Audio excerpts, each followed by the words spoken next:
This is the first classroom I ever got to sub in to teach a full day in, and I'm grateful for that.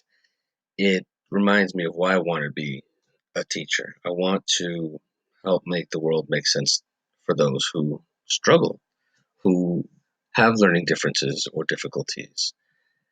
Um, there are plenty of fictional professors out there. I remember watching the old Batman TV series, and he had something in his utility belt for whatever he needed, and I thought that was so cool. But to do that, he had to learn things. He had to educate himself. Uh, One of my father's good friends calls me the professor because when I was a kid, I had these crazy thick glasses. But it got me thinking, even as a kid, when he would call me the professor, and he still does it, about all the other professors, fictional or otherwise, that were changing the world or affecting the world in ways that not everybody can or not everybody gets to. And that's awesome. I want to make the world better. And education is a powerful tool, whether you use it for evil, like Professor Moriarty, or you use it for good or for survival, like Indiana Jones or the Professor from Gilligan's Island. Using that education is empowering, and I want to empower others. I want to empower my students, and that's where I feel that education is a calling.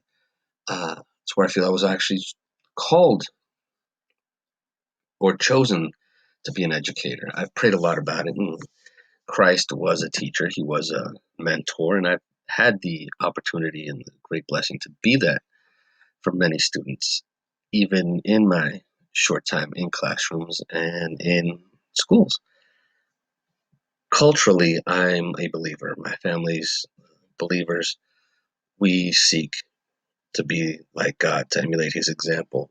And because God is so multifaceted, he was able to bless us all with something a little different. He blessed me with the ability or the desire to help others understand things that they aren't always able to grasp.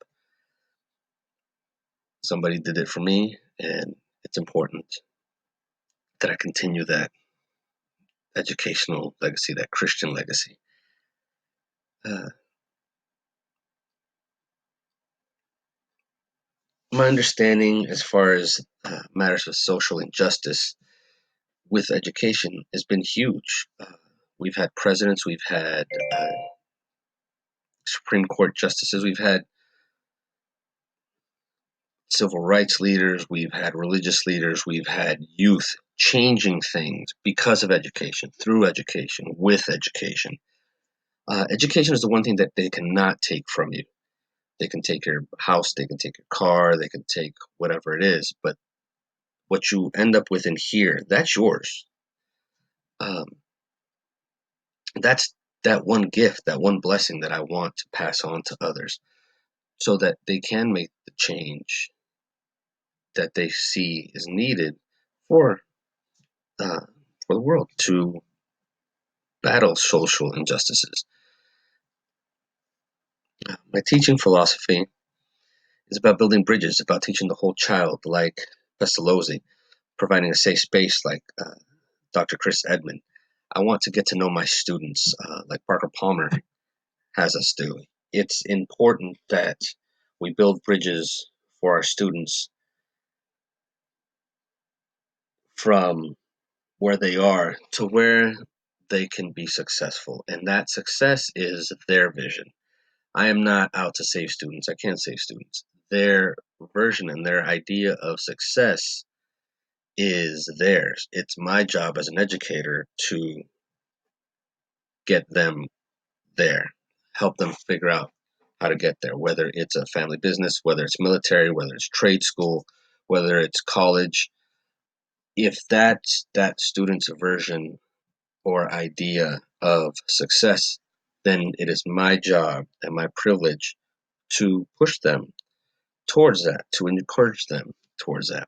Teaching the whole child involves creating that safe space for students to be able to express themselves, to be able to grow, to be able to share their knowledge with others and expand their own horizons.